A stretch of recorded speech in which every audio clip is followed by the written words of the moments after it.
Welcome back to another video. Videos. Do not obey. Stay woke. When the horse stood up. Ancient spiritual technology. Demon. Videos. Heard any stories from your nanas or pawpaws? Okay. Peace. What's up, guys? It's me, Do Not Obey, and let's get into another video. Now, we're talking about quantum immortality, or to me, shifting timelines or glitches in our matrix. Now, of course, this topic interests me because I feel that I've been through it probably 3 times in life. When I was little, I did drown.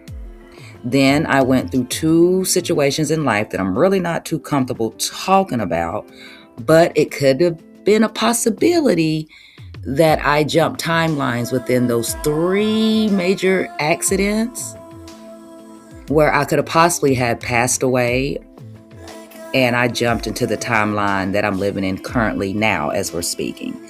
So I found a couple videos. Let me know what you guys think, and like I always say, do not obey. Stay woke. Peace.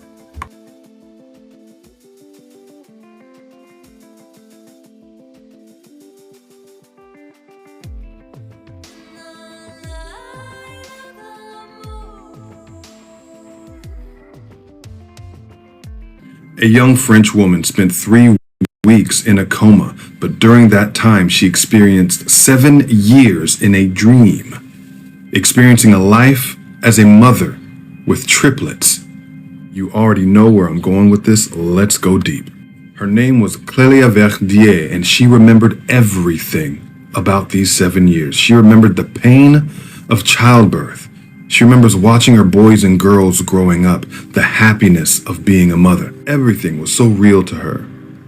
It even said that she experienced the pain of when one of her children passed away.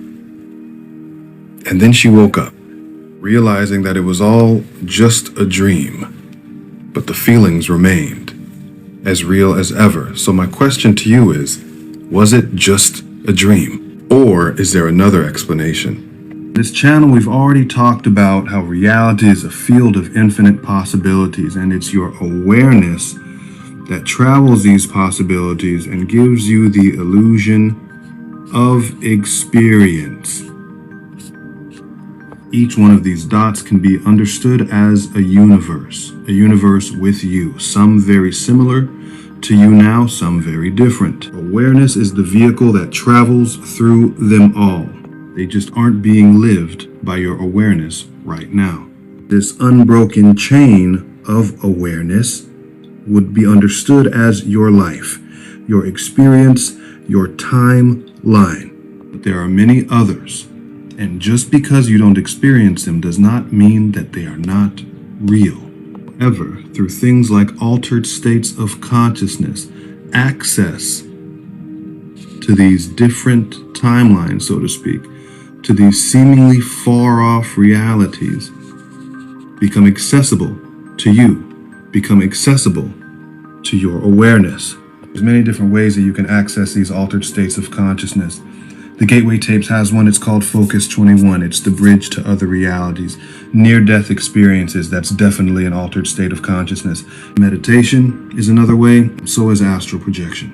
And in addition to that, this coma, that she was in. Information is already there, It's just a matter of whether you are perceiving it or not. Now, this brings up some questions about what makes something real. What makes one experience more real than another? Why do we hold physical reality as the dead end, as the standard for all things real? In those 3 weeks, that woman experienced 7 years. She was 19. That's more than a third of her life. She came back with very real emotions from an experience. And those emotions will have a lasting effect on her character development, and the trajectory of her life. So I ask you again, was it real or not? I was going through a box of photos and I found a photo that completely threw me off. It's a photo I'd never seen before, and it belonged to me. So back in whenever this was, it doesn't even have a date, so I can't even tell you. But apparently I own this vehicle that's in this photo, and I can tell you for a fact that I only owned 2 vehicles when I was a teenager. 2 vehicles, and I got them very late in my teens. So I don't know where this came from, but I will tell you right now that my very first car was a 1984 Toyota Tercel booger green, and I could tell you it didn't even have 5-speed. It wasn't 5-speed. It was a 4-speeder. And I swear to God, it had Bondo on the side, when it cures red. It had Bondo on the side. It was a disaster. It didn't have air conditioner. It didn't have anything. This was in Miami. The other vehicle that I got after that was a Mazda MX-3. It was purple. It was in the shape of an egg. So I very much remember everybody making fun of me for having an egg, a purple egg. So where the fuck does this Mitsubishi Eclipse come from? And on the back, my mom's writing saying Carlos's first car, Royal Palm Place, Kendall, Florida. I've never owned this car. This was the car of my dreams. This was actually my friend's car, Chris, who I was super jealous of because I was stuck with a 1984 booger green car. Meanwhile, he was stuck with a 1998 Mitsubishi Eclipse. And this isn't my car. And I went a step further. I even asked friends that I grew up with that were in the same car club as me. The same car club. When I had my Mazda MX-3, people who knew me when I had just gotten it, when I had just switched over from the Tercel to the MX-3, and this is what they said. So here's the conversation after I sent him the photos, my buddy that I've known for over 3 decades. And I told him like, hey, do you remember me owning this car? He said, wow, I sort of remember you driving this car. I think you took it to the Redlands when we went racing, but I don't know if it was your first car. I never owned this car. I never owned this car. I've never owned this car. And then he goes on to say, brings back memories of my purple mobile, the purple Eclipse. He never owned a purple Eclipse. He owned a silver one. Because I remember that we were joking about putting flames on the side of it one day in an empty parking lot with all the other people that we hung out with. I even asked another friend of mine that I grew up with that was in our same group, hey, do you remember what my first car was? Because he was a big car guy. And he goes, I don't, but I think it was the Eclipse. What? You too? This woman's husband is convinced that she died in a car accident with her daughter, but after dying, she literally jumped into another version of herself. He's talking about quantum immortality. Listen to this story. Girl, I'm not crazy. I just need to know if you've ever died. I need to know if you have ever experienced something where you were like, oh yeah, I died right there. Like, I did not come back. I'm just in a new version of me. Because something like that happened to me and I can't get it out of my head. And I need to know if other people have experienced this or if I need to book an appointment with a psychiatrist. On New Year's Eve of this past year of 2024, I was driving my daughter across town. Now we live in Henderson, which is a suburb outside of Las Vegas. And Las Vegas on a good day, the traffic is horrendous. So you can imagine what it's like on New Year's Eve. And I have to drive through that. I'm on the 95, the Spaghetti Bowl, if you're familiar. And it's where all the highways kind of converge. So it's an extreme amount of congestion and people are going super fast, 80, 90 miles an hour. It's incredibly dangerous and I hate doing it, but I'm familiar. So we're driving and we're passing right where Las Vegas Boulevard is on that highway headed towards Summerlin. And I feel this weird jolt or almost like a bump to my back. And my daughter said she kind of feels it too. I'm like, what the fuck was that? What was that? It was very, very crazy. And, but there was nothing, nobody hit us. There was no cars behind us. They were farther back. And then all of a sudden it felt like time kind of slowed down. And I saw an ambulance coming up. So I was like, oh, maybe it was just my intuition saying, we need to pull over off to the side for the ambulance. So I did that. I pulled onto the shoulder and I'm waiting for the ambulance to pass. The cars ahead of me already took off. So there's no one in front of me, but I see a ton of lights behind us and it's nighttime. So I'm thinking the ambulance is going to go right past us because it was going really fast. And then the ambulance pulled up behind us. And I was like, what the fuck? So I look at my daughter and she looks at me and I'm like, why are they behind us? And she's like, I don't know.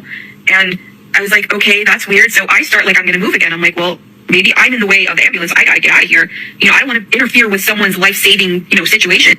So as soon as I start to move again, I take my foot off the brake, hit the gas, and start to move again, time kind of sped back up, and I see the car starting to come back up, and then the ambulance moves away from where we are and takes an immediate, like, cuts right in front of all the traffic and cuts a hard right to that exit that was right there to the right of us on the far lane. And I was like, what the fuck was that? And I look at her, and I'm driving at this point, and I'm like, why did that ambulance stop behind us? And she's like, I don't know, I have no idea. So I drop off my daughter, I'm not feeling well at all. She's like creeped out, she's like, I don't know what the hell that was, but don't worry about it. So I drive back home, and I sit down and I tell my husband about it, and he's like, oh, it sounds like you died. Pardon? What do you mean it sounds like I died? Like, I know my husband has some really out there theories. So apparently he has this theory that we all die every so often, and some of us know that we've died, and then we just jump to the next version of ourselves. So say I died in this version, or the version that I was in 2024, and that time slowing down was me jumping to the next version of myself. Now, I don't know if this theory has a name. I don't know if other people have already talked about it. I've never experienced it before. Like, I've experienced before in the past where I've been driving. It's always when I'm driving, where I'm like, oh man, that was like a near miss, you know, like I just narrowly escaped. But he thinks that those narrow escapes were not narrow escapes. Those were, you died in that version, and now you're in the next version. And I'm like, what in the fucking Rick and Morty are you talking about, bro? And he's like, yeah, I've died like 12 times. And it keeps happening. And I'm like, bro, Final Destination, does it mean that like I was meant to go and I just escaped? Or like I need more information. I need to know if more people have experienced this, or if my husband is crazy and I'm crazy. When I was 16 years old, I was in quite literally a fiery bus wreck. I was going through New Mexico in a school bus with a group of like 11 or 12 other girls. We were heading back to Colorado. It's January, so it's snowy, icy, whatever. Basically, the bus just catches a patch of black ice. We spin around on the road, and then we roll over into a ditch. The bus, like the way it landed, like stopped rolling, was like on its like roof. Diesel fluids like running down like the top of the school bus. The bus catches fire. Literally burns to the ground. We had gone on a trip. We all had like luggage and everything with us, and the adults that we were with were not very competent, so they stacked all of our luggage in the very back of the bus where the emergency exit is. So whenever the bus rolled, we could not get out. Like, we were stuck inside, and all of the luggage and everything was blocking the way out of the bus. It felt like we were in that bus for like a long time trying to get out, Some people saw the bus, like saw the wreck and everything. They pulled over, and they were able to like come over and like open the emergency exit from the outside and start throwing luggage out and just like pulling all of us girls out. But it felt like so long. It felt like a long time we were stuck in that bus. Brother David, that's the man that was like the dad of the home, whatever, he was like screaming like that thing's gonna blow, and he was like trying to get all of us like away from the bus. We were all like just disoriented standing in the snowy field. So some don't have shoes, we don't have jackets, like we're literally just in the fucking snow. It's been like 7-8 years since this happened, and the whole entire story, if you've seen the cult story time, it's incredibly traumatic for me. And so once in a while I like go on Facebook and I look up the group home leaders' names, and I look up the church we went to, and I just scroll back and back and back and just try to find like posts about, I don't know, it's just validating. I do it a lot. And just like a week or two ago, I was going through and I found a post. It said that the bus burnt to the ground within 20 minutes. I swear I was in that bus for 20 minutes. Several cars pulled over, got this door opened, threw out all of our luggage, and started pulling all of us out. They got all of us out of that bus in 20 minutes. You know what I mean? And we are in the middle of New Mexico, like in the middle of nowhere, okay? And ambulances are able to get to us, and like they load us up in ambulances. The thing is, nobody was wearing a uniform. They were volunteer paramedics. So they were in civilian clothes. We got taken to a volunteer hospital. It's not an actual hospital. It's just this really tiny hospital with apparently a bunch of just volunteer employees. And then we get home. We get home in the evening back to the house that we lived at, and my parents are there. After a year, they left me for a year in a different state, and they were there back to pick me up that night. I get all my stuff, I go with my parents, and after a year of being in this hellhole, I finally go home. And when I tell you, from the second we got into my dad's truck, We never spoke about the girls' home ever again. We never spoke about the girls' home ever again. It is like it didn't exist. About a year and a half ago, I died in a car accident on my way home from work. So this is one of the clearest real-life examples of quantum immortality. I want you guys to go watch his entire video. I've been tagged in this video a lot, wanted to talk about it because quantum immortality is something that I talk about a lot in live streams. So thank you to everyone who tagged me. And hopefully the creator sees this, and hopefully this helps a little bit. Hopefully it helps some of you guys that have experienced the same thing, because I know I have. So what you're describing, getting into a really serious accident and either knowing that you should have died, feeling yourself die, etc., and then suddenly you're just home or where you were going, that's a phenomenon that more and more people are starting to talk about. And it sounds absolutely batshit until you understand the theory and the concept behind it. So I'm going to try to explain that to you. So here's the easiest way to explain quantum immortality. Imagine that your life is a TV. And this TV is like on Rick and Morty with interdimensional cable. Infinite channels. Every choice, every outcome, every possibility is another channel. Now, most of the time, you're just moving through one steady channel, one steady storyline. But in moments where something should end your life, instead of the TV shutting off, the channel changes. Your awareness switches to a different channel where you survived. You don't remember the cut. You don't remember the channel changing. You just keep going in the version where it changed. So in a situation like this, where there's one channel that should have ended in a really, really horrible manner, and then another channel where you made it home, your consciousness switched channels and continued on that one. And that is why there's a gap of time, and that is why you have this feeling of, what the fuck just happened? How am I home? Now, I know some of you guys are like, okay, whatever, Lulu. And some of you guys are like, this is scary as shit. But the important thing is you're still here. You're still in your life, and nothing about your day-to-day reality actually breaks. It just means that the reality you're now in is going to be a little more, well, layered than it was before. Because you just experienced something that is way deeper than just normal living experience. I've had this happen to me, and it fucked me up for a hot minute. In 2013, I was driving to my doctor's office, which happened to be way out from my house. I lived out in the boonies, and I'm driving into this little town to go to the doctor. Well, to get out there, you go on this really large levee, I guess. I don't know. It's where the land naturally comes up, the hill comes up, and the road is on top of it. But on either side, it's pretty steep, and there are trees everywhere. Now, this only lasts for maybe a mile or less.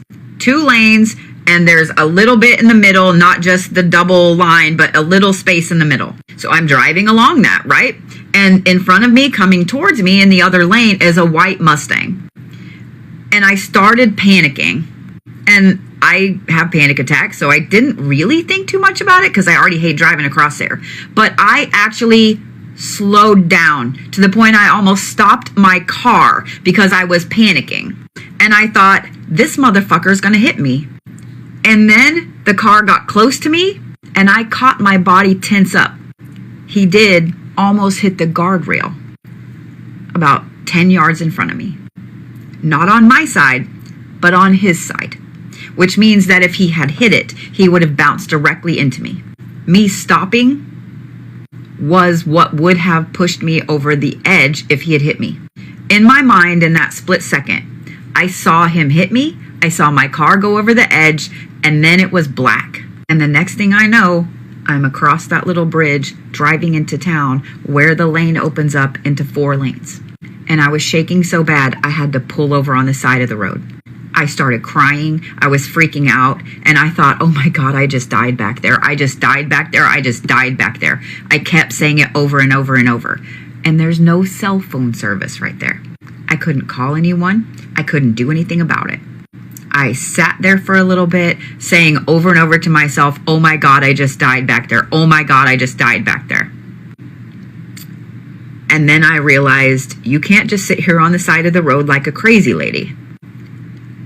And I went the other mile, pulled into my doctor's office. When I got into the doctor's office and I got back there, she could tell I was visibly shaken, and she said, "Are you okay?" And I said, "Yeah, I just almost got hit on the bridge over there, and I kind of had a little panic attack." Because I'm not about to tell my doctor, "Yeah, I died back there on the road, but I'm sitting in your office just fine." Hello, grippy socks. Hello, straight jacket. Actually, this doctor probably would have believed me. She was really groovy like that. But the next thing that came out of her mouth gave me even more chills. She said, "Oh yeah, we had a white Mustang, this kid driving it, that crashed there the other day, and he almost went off the side." Ma'am, what? Did we die? I mean, just look at this world. Everything's on frickin' repeat. Movies are on repeat. Mandela effects are crazy. Creativity is almost non-existent now within the art world. And any art that does come through, I mean, it's just like ridiculous, you know? So what is going on? I swear to God. Did any of you have an experience where you think you might have died and just quantum leaped into a whole new timeline or a purgatory? Anybody? Anybody else have some crazy experience where you're like, holy crap, I should have been dead, and here I am, I'm still here. But nothing's the same, and everything sucks. Movies are crazy. Concerts, who pays $500 for a concert ticket? Give me a break. And people are paying it. Like, are all these things like just NPC people out here just making it look like life is normal, but it's not? Like, what is going on with that? Narcissist exposed? I mean, why is this world right now filled with narcissism? Like, everywhere. You're married to them. Your co-workers. Everybody's a narcissist. How many real people are actually out here? Did we all just, like, die and then on the same day, so we got grouped into category B, purgatory? Like, what is going on? And life right now, it feels like a trial. Like, am I being judged? Like, I have so many opportunities now that test my patience, test my view of the world. I don't even know what to say. I'm just curious. Are we dead? Like, who? We don't even know what death is. But I'm getting grayer. I'm getting older. So what is that, right? The world moves on. But what if that's just all the illusion, all part of it? Holy crap. Third person I've heard of going through a portal in the past few weeks. I already did videos on the other two, and now literally everybody and their mother is tagging me in this one. This one doesn't seem like quantum immortality because it doesn't seem like anything happened that would like cause her to die and then jump to another timeline. I legit think that she went through a portal. Watch this one. Let me know what you guys think. Guys, what the fuck just happened to me? Okay, I was on my way to a furniture store that's like 5 miles away from my house, okay? No big deal. I stopped at a McDonald's, which is right next to the store. Get a Dr. Pepper, and I have the receipt on my phone. That's gonna make sense later, okay? Keep that in the back of your mind. I have the receipt showing that it was literally purchased 5 minutes ago, okay? As I'm driving to the store across the street, I get a notification on my phone. I look down at my phone for a split second. I'm like, oh, there's no notification. That's weird. I just heard it chime, but whatever. I look back up. I don't know where the fuck I'm at. I've lived in this part of Utah for 4 years now, and when I tell you I know all of the surroundings in this area to a T, I don't know where the fuck I'm at. Now, similar things like this have happened before, like I'll get a daydream or like day fog and stuff, and I'll end up driving 5 miles past where I'm supposed to be or whatever, but it's not ever to this extent where I looked at my phone to type in, you know, the furniture store that I was supposed to be going to, because again, I don't know where the fuck I'm at. Why does it say I'm 30 miles away from this store now? And also, how is that mathematically possible when I bought this 5 minutes ago? How do I travel 30 miles in 5 minutes? What the fuck? What the fuck? What the fuck? Like, I might regret posting this because of how crazy this sounds, and I know how crazy this sounds, which is why I am posting this video, because... So in 2009, I had a major accident at work, and I didn't make it. I'm a lineman by trade, and my coworkers did all they could. They bucket rescued me, brought me to the ground, but there was just nothing they could do. The ambulance came, they took me to the hospital, could not resuscitate me. There was a funeral, my wife cried. I didn't make it. But thanks to quantum immortality, I'm here today. I'm still here. Because in 2009, I jumped timelines. There was no way what happened at work. There was no way I could have survived it. The wire came loose from the insulator and it hit me in the hard hat, cut my hard hat in half, and hit me right above the eye. The doctor at the hospital asked me if I had a headache, and I said no. He says, it doesn't even seem like you have a concussion. I walked away from that accident with the scratch over my eye, and that's it. Didn't even leave a scar. I could tell you the exact details of this, but unless you're a lineman, you're not going to really get it. I'm going to say a bunch of words. Wire came off an insulator and hit me in the eye. And I survived. It hit me in the eye with such force that it took 3 linemen 6 hours to get the primary unpinned from the center of the pole. There was no way I made it. But thank goodness for quantum immortality. And if you don't know what quantum immortality is a theory that you have an event in your life where you don't make it either. But instead of just passing away and going on to the afterlife, your consciousness goes to a timeline where you survive that event. I read so many stories in the comment section of that video that basically said the same thing. Like, I had a car wreck and there was no way I survived. I had an ATV flip over on me. There's no way I survived, but I'm still here. Cancer patients that miraculously survived after they were told that you need to go home on hospice. But somehow, they're still with us. It's all thanks to quantum immortality. And a lot of people didn't know that this was a thing. They just thought to themselves that, hey, I've had this thing happen to me. There's no way I survived. This must be the afterlife. This isn't the afterlife. This is quantum immortality. There is a multiverse. And if you're listening to this and this sounds like something that's happened to you, we've jumped into the same time. I unalived myself in 2012. I took 20 Percocet 30s and 10 Xanax bars and parked my car on a desolate road in the country. I didn't have music playing and I didn't say goodbye to anyone. My girlfriend at the time had broken up with me for being a drug addict, so I decided to clock out. I swallowed all the pills and laid in my back seat. I went to sleep and woke up the next morning covered in puke with the radio playing Somebody That I Used to Know. I always hated the effing song. I've been confused ever since that day. Things don't feel right. This doesn't feel like where I'm supposed to be. I wonder what happened in my timeline after I died. When did they find me? Who found me? I'm sure I broke my mom's heart. In this timeline, I was with her when she died, so that makes me happy. She wasn't alone, and I was there for her. Anyone else experience something similar? A comment to this story. I had a similar experience back in 2019. At my friend's 30th birthday party, I drank a lot of alcohol. It was probably the time I drank the most in my life. After I got home, I just crashed and went to sleep. I remember waking up just fine, which is rare. After so much alcohol, you usually wake up still kind of under the influence. I remember getting up and it just felt off. It's a difficult thing to describe, but reality itself felt off. After my morning routine, I found out that my body's default position while sleeping is bellies up, which was the way I crashed and the way I woke up. The way my body was limp the night prior, I should have choked most likely. But yeah, you can argue my body just reacted automatically and saved itself. Thing is, in the following weeks and months, I discovered myself to have a lot of wrong memories that I was extremely sure were reality. But nobody else seemed to remember the same way. Things were different or just never happened, and only I remembered them. I only discovered this sub and the concept of changing realities around 2021. If it ever happened to me, if I ever died and changed, it was that night. This is the reality people come to when they die. Yeah. Have you ever heard of quantum immortality? It goes along with the parallel universe theory. It's the thought that you die in one universe or one realm, and then you transfer consciousness over to another reality where you actually survived the accident that killed you, but you still died in that other reality.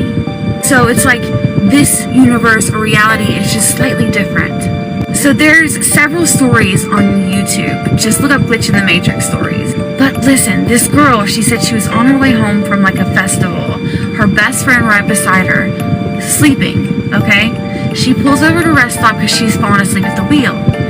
And he goes inside to get a drink and to pee or whatever he does, right? But suddenly, all of a sudden, she wakes up and she's driving. Not even wake up. She just, all of a sudden, she's driving and they're almost home. 2 hours away. She didn't drive for 2 hours. She was sitting at the rest stop. And her friend is sitting in the passenger seat looking like, what just happened? Last thing she knew, he was inside peeing, right?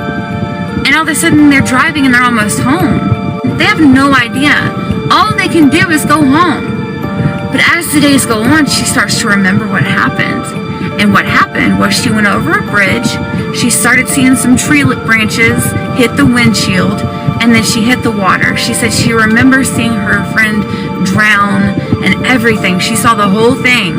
And then they woke up in another reality where they did not die. They were driving and they were almost home. So she died in that other reality, but in this reality she popped over to, she didn't die.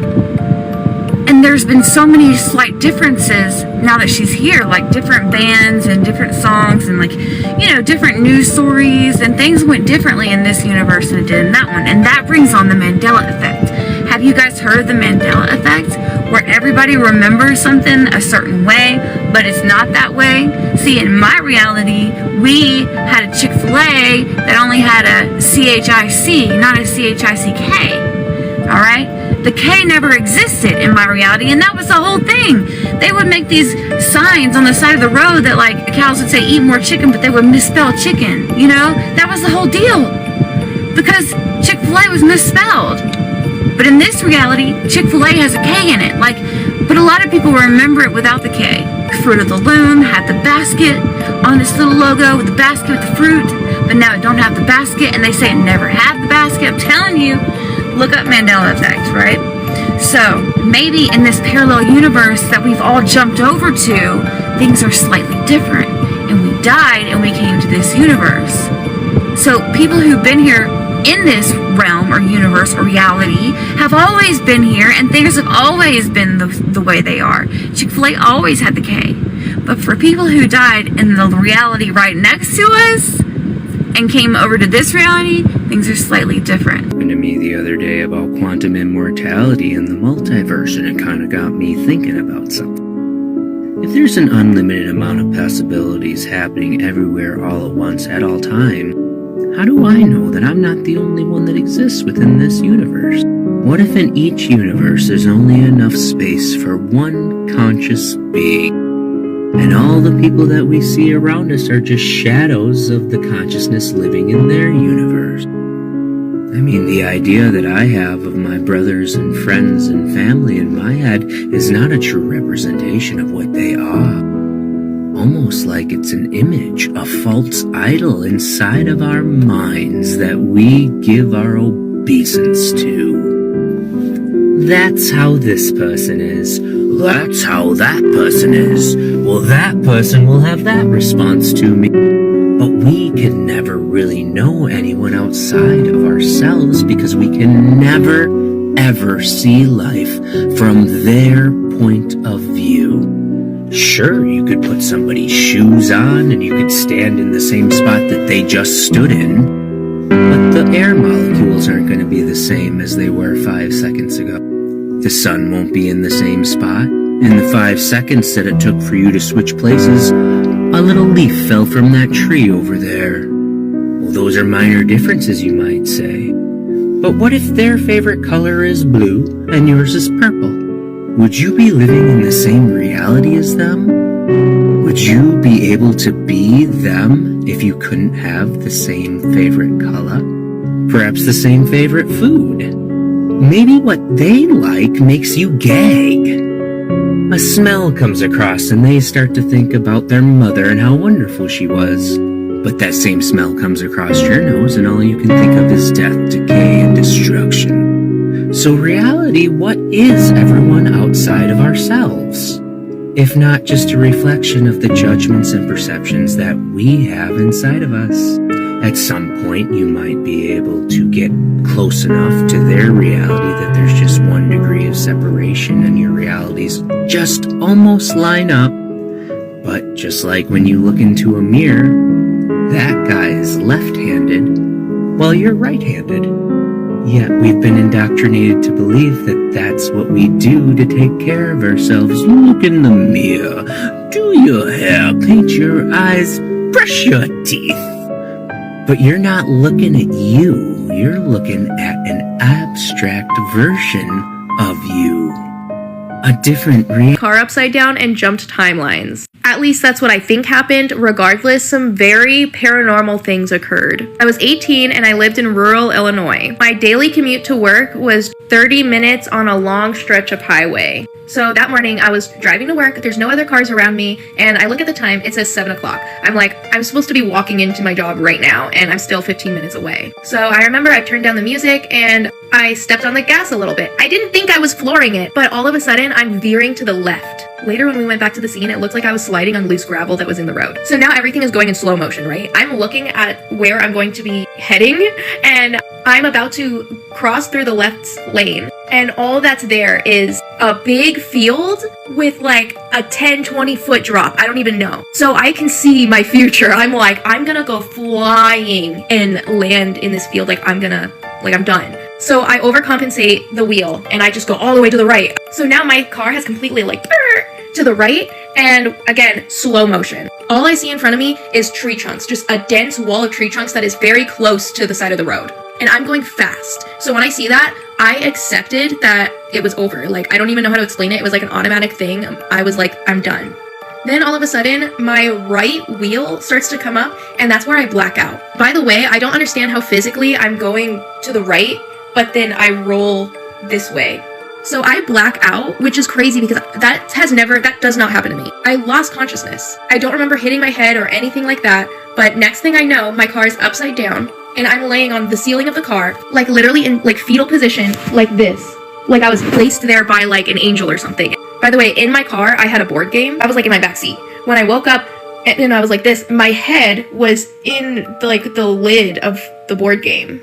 And there was everywhere, matted into the side of my head, my hair. So I wake up, I feel normal, I don't have pain, but I'm panicking. I didn't know if my car would blow up. It was still on, and I was so scared. But when your car's upside down, you can't exactly open the door to get out. I called 911. The operator was very rude, but thank God, pretty soon after I woke up, I hear a man's voice being like, hey, are you okay? Is there anyone in there? And I was like, yes, and I put my hand on the window, and this sweet old man named Cliff helped me open the door. He had to dig a hole, and he helped me out of the car, and some other men stopped by too and were helping me. The ambulance took forever to get there because I was between 2 counties, so they couldn't decide who to send.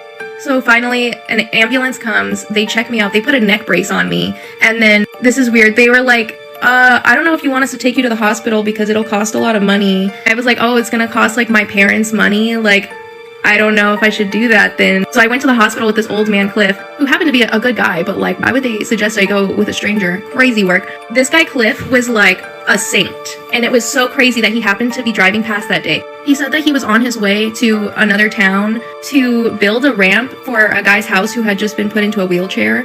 And when he took me into the hospital, he wheeled me in a wheelchair, and at first the nurses just saw him and they didn't see me.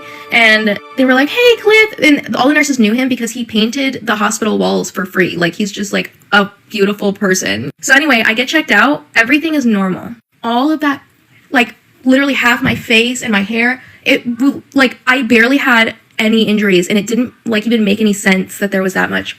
All I had was a little gash right here, my eyelid, I still have a scar right here, and I have a little tiny scar right here. I had no bruises. Afterwards, I did have a lot of pain in my muscles, it just felt like my muscles were so sore, whiplash type of thing, but no bruising. I don't know how I lost consciousness, and I don't know how I got cut because there was no glass in my car. The windshield obviously shattered, but it doesn't go inside. It just cracks and crumbles within itself. Glass might have been outside the car, but there was zero glass in the car. I have no idea how I got any cuts and no bruises and lost consciousness. And after that event occurred, for weeks, I had this weird feeling that I was supposed to be doing mundane things, watching TV with my mom. I was like, how am I here doing this? I can't explain it, but it was such a intense feeling. I'm not supposed to be here.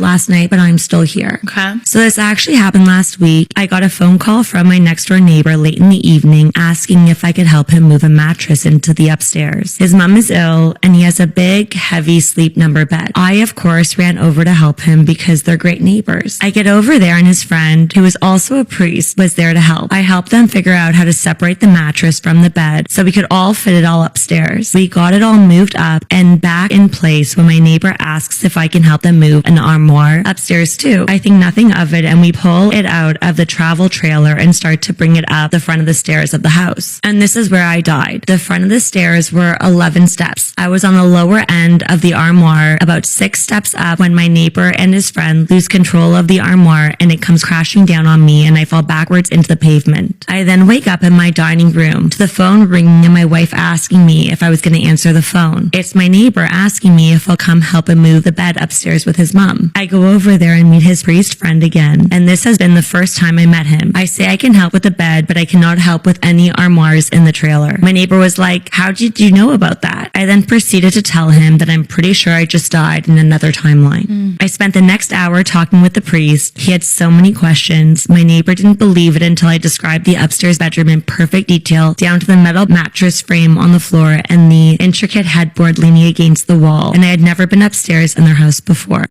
Okay, this is going to be a really fast story. I want to share with you guys because of everything that's floating around on TikTok about people jumping timelines, going through portals, and they're really confused. They don't understand what's happening, because this actually happened to my husband and I when I was pregnant.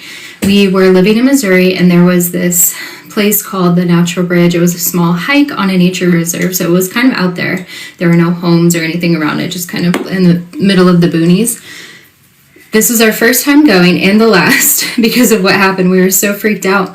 But the way it was set up was you drive back on this little street and there's one trail. So it goes straight up, and pretty soon after you park, you could take a right. And apparently that is the way to the Natural Bridge. But it was like maybe less than a quarter of a mile from where we parked to take a right. Like you could still see the cars. And so we are walking up straight. We passed that turnoff because we don't know. We've never been there. We're like, maybe it will be a little bit further back. So we're just walking up this one trail. There's no other turnoffs. It's just a little trail going up a hill. But, we're like kind of like, I'm getting tired. Like I was pregnant. I was like, let's just turn around and go to that little trail on the bottom, because that's where we just saw a group of people turn. So maybe they knew how to get to the Natural Bridge.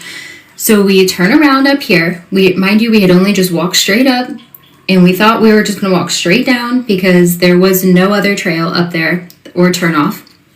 And we turn around, but like things are just different. And what I mean by that is like when we were walking up the trail, there was really only one little landmark, I guess you could say. And it was someone had made a fire pit with stones around it, and there was a little log seat. And I was like, oh, that's cute. And I just noticed it because that was the only thing really that was there that was besides trees. So I was like, okay, cool. Like saw that landmark. And we had just walked up past it, did not go very far, turned around and walked down. Now it's still a fire pit with stones, but there's no log there, like to sit on like a chair. And then, this is where it gets weird, is there's suddenly a turnoff to the left. So we're thinking like somehow maybe we already walked down further, or maybe we could get to the Natural Bridge from that way. So that turnoff we did not see at all. And it was like clear, like a cleared path. Like you would have not missed it. So we take that path. And when I tell you, we got so lost. We had our dogs with us too. And we were like, at this point, just telling the dogs to guide us because we didn't know where we were or how to get back. We couldn't get back to where we were because we didn't know where we were at. We found a creek to follow because we knew like we parked next to a creek. So we're walking down the creek and we're on a whole different ridge line. Like we started here and we're like somehow like on the other side of the bridge, like the Natural Bridge, and it just made no sense. And so when we started driving home, like over the next few weeks, we really did start seeing things that were just different in our hometown, like hotels that were not there before, that were like well-established, stores that were not there before. It was creepy. It was creepy, but we always were like, we're glad we got out of that timeline for whatever reason. Like, we're always meant to be where we're supposed to be at. But we definitely noticed that, and that's something that maybe, like, my husband would have been kind of weird about or tried to justify earlier on in our relationship. And at that point, he was just like, there's no way to deny what just happened to us. So someone sent me an email to tell me about the creepy premonition that their parents got when they were a baby. Creepy TikTok user tales. I don't know if this person wants to be anonymous, so we're just going to call him Mike. Mike told me that shortly after he was born, his parents took him on a trip to the grocery store, and everyone in there was just oohing and eyeing over him because he was a newborn, and that's just what some people do. We also need to remember that this was a very long time ago, so this was a different time. But a woman who was dressed in an all-black dress with a black hat on walked up to Mike's parents. She was oohing and eyeing over this little baby, Mike, and she asked, "Hey, would you mind if I held him?" Remember, this was a different time. This was a long time ago. So his parents were like, "Yeah, sure, that's fine." So Mike's parents hand him over and she's holding him. She's kind of talking to him, and then she looks up at Mike's parents and she tells them, like, he's going to be a very special boy. Like, he's so smart. He's going to be great at science, and he is going to be a spelling whiz. Mike's parents told him that she looked down at him and she smiled, and then she handed him back. This last part they didn't tell Mike until much later, but as she was walking away, she kind of muttered under her breath, "It's really a shame that he is going to perish so young." This did kind of freak Mike's parents out, but they just figured probably just somebody who's off their rocker a little bit. Mike told me that as he got older, he did become very good at science, and he would win every spelling bee, 2nd grade, 3rd grade, 4th grade, 5th grade, 6th grade. By the time he got to 7th grade and he became like the champion speller, one day they're sitting around the dinner table and his uncle says to Mike and Mike's parents, maybe there was something to what that lady said in the grocery store. At this point, Mike's parents fill him in on that story, minus the part about him perishing young, for obvious reasons.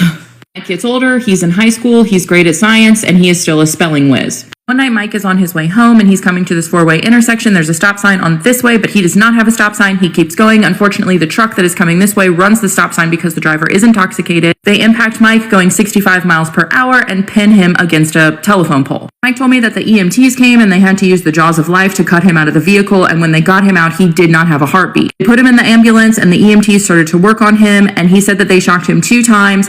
They got him back once, lost the heartbeat again, shocked him again, and he wasn't coming back. At that point, the EMT, who was the senior EMT, decided that he was going to call it, but there was a younger EMT on the ambulance that night who ignored that EMT and shocked him one more time. After that last shock, they got a heartbeat back and got him to the hospital. After the accident, Mike stays in the hospital for a little while, but he does end up making a full recovery. While he is in the hospital, he is able to meet the EMTs that saved his life. The senior EMT tells the mom, "I had already called it," but the younger guy just went on ahead and shocked him one more time, and we were able to get the heartbeat back. I'm really glad that he didn't listen to me. The younger EMT was also in the room, and he said, "I don't know, something just told me to just keep trying." After this, Mike goes on to live his life. He's got a wife, he's got kids. Time has passed many years. Mike and his family decide that they're going to go to a local fair. While they're at the fair, there is a booth for palm reading and psychic readings. Mike says that he's not really into that kind of stuff, but his wife was into it, so she wanted to go in there and have a reading done. Mike was like, "That sounds great." I really need your help to analyze what I'm about to tell you. So these are more of the pieces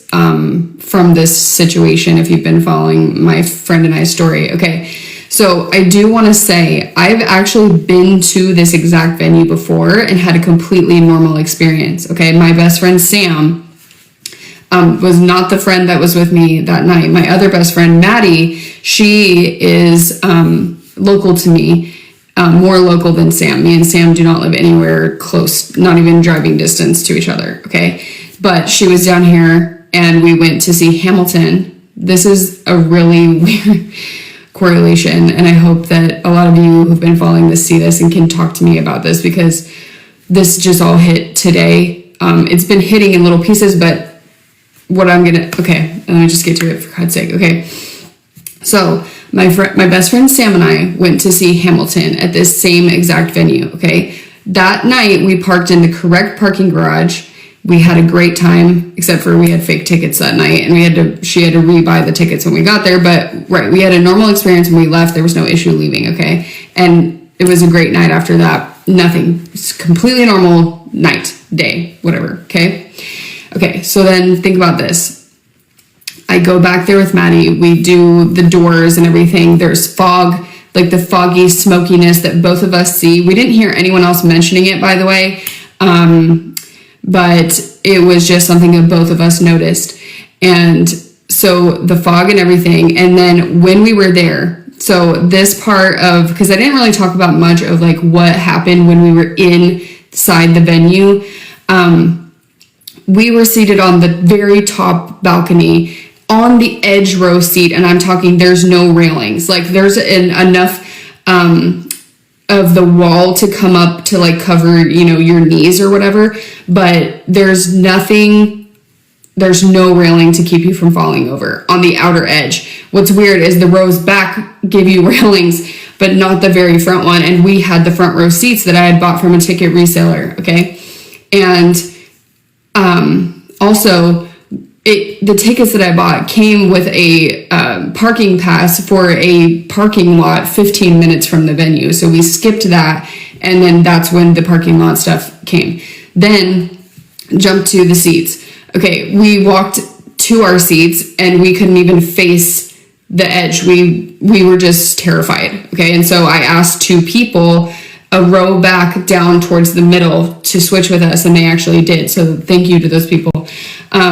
So we were actually able to relax a little bit and do that. However, when we were leaving, okay, we did have this strange fear of death even when we were leaving, because when we were going, we went to the elevators. Everyone was trying to get on the elevators, and we just had this like Tower of Terror vibe. We were like, we don't want to do that. Let's go to the stairs. So then we go over to the stairwell, and when we looked at it, it almost looked like it was floating, like there was nothing holding it up underneath, and droves of people were going onto it, and they packed the whole stairwell, and we were terrified. We were like, no, we're not getting on that. Let's go back to the elevator. So we went back to the elevator, and then we went downstairs, and that's when we went in, and the whole rest of the story in part 1 you can go see.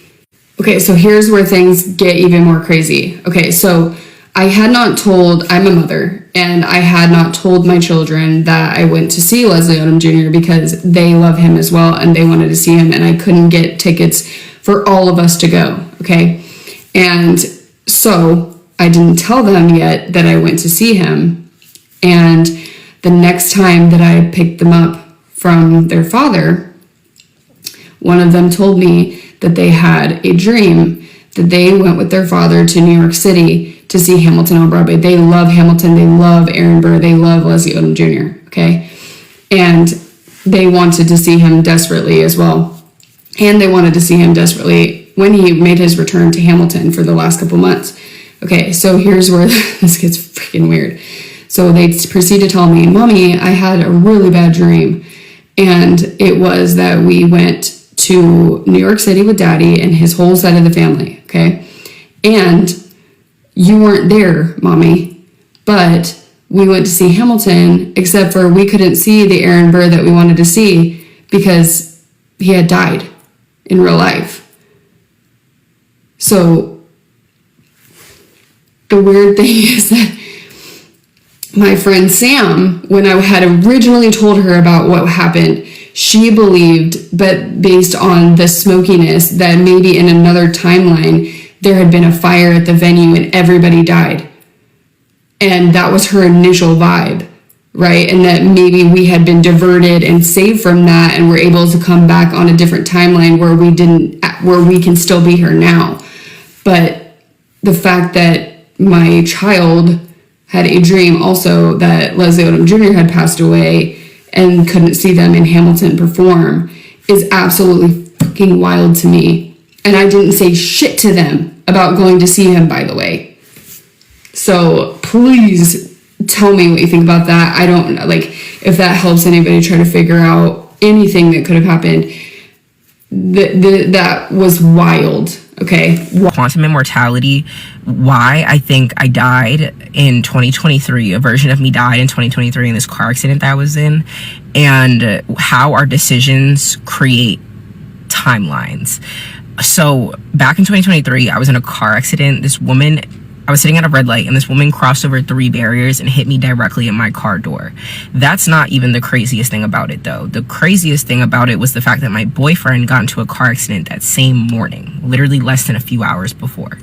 And I'm convinced that, and I can't say like, oh, I know it wouldn't have happened if I didn't do this or if this didn't happen, because we won't know. There's no way to know.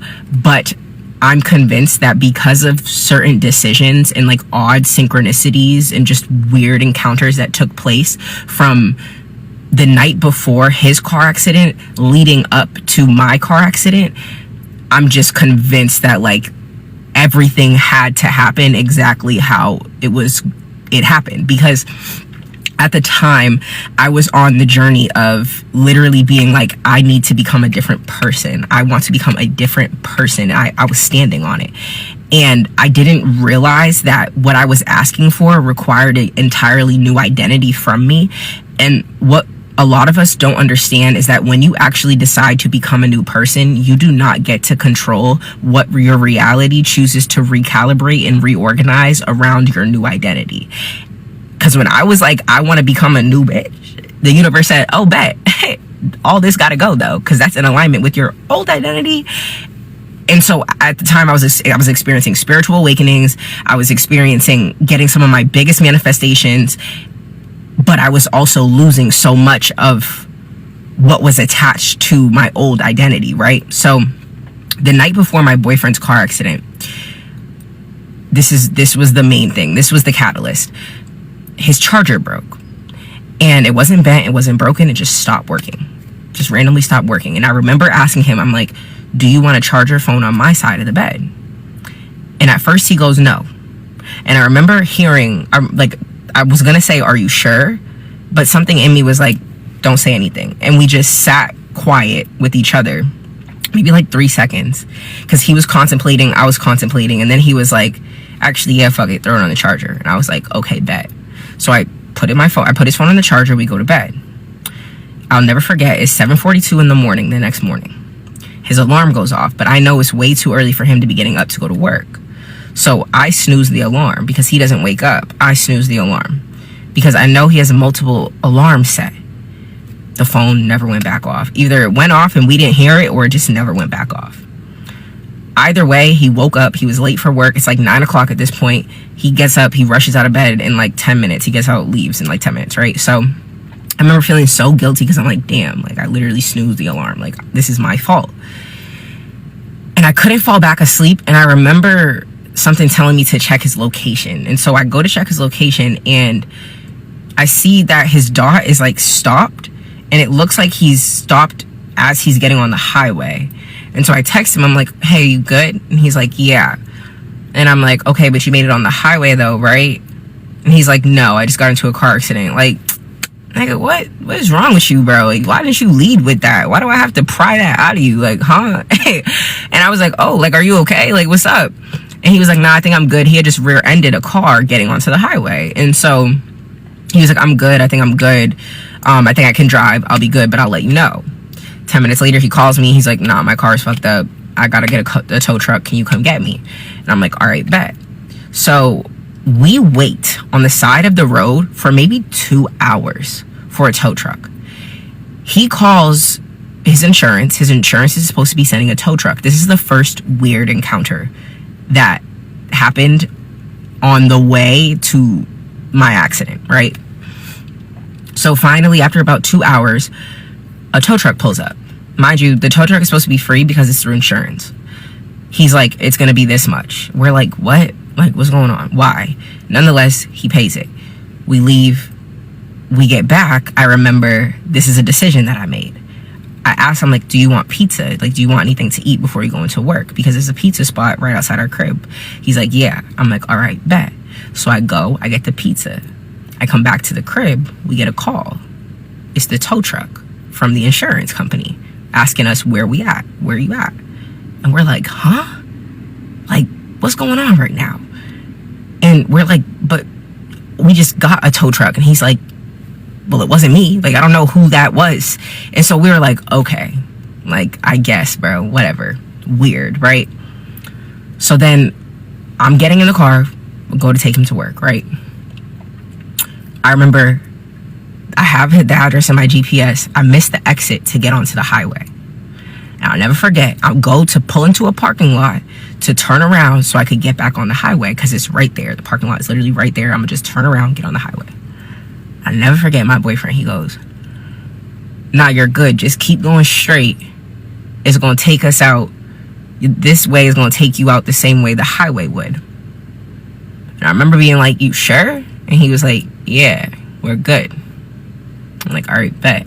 And the energy of this entire day was so odd. Like, my boyfriend was having financial problems at the time, so it was like, I know that his car being fucked up was just another burden on him. And for some reason, like, I was oddly neutral about everything. I was super calm and I was very positive, and it was like pure positivity. Like, it wasn't no like just being overly positive, like it's okay. Like, it was just, I was in a neutral state, you know. It was very odd. I'll never forget the energy that was like resting within my body as the day continued. And so I remember even I had Andre 3000's new album playing in the car at the time, the Frequency one. And I'll never forget, I remember we pull up, we're 5 minutes away from his restaurant. I'm sitting at the red light.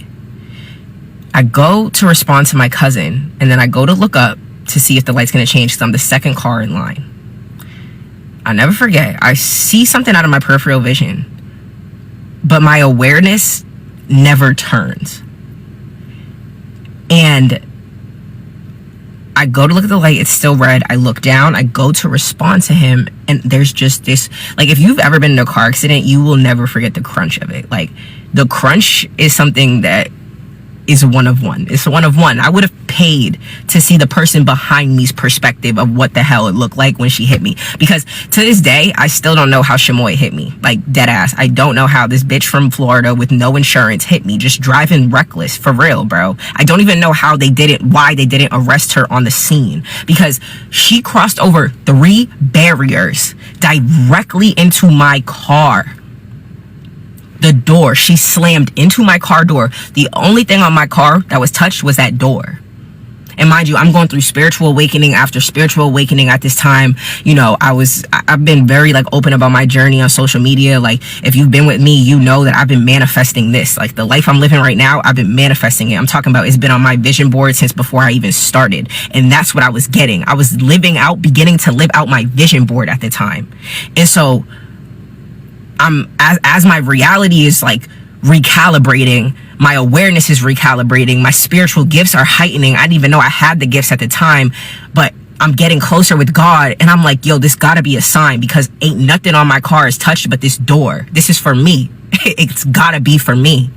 And I'll never forget, my uncle had passed away maybe a month before, and I'll never forget feeling like, my uncle was a really big dude, and I'll never forget feeling like a bubble over me in that very moment. It was just like a bubble. And then I just remember being like in shock for a second, because the window shattered, but there was no glass on my seat. I wasn't touched. The door stopped right here on me. Like, for real, the door stopped right here on me.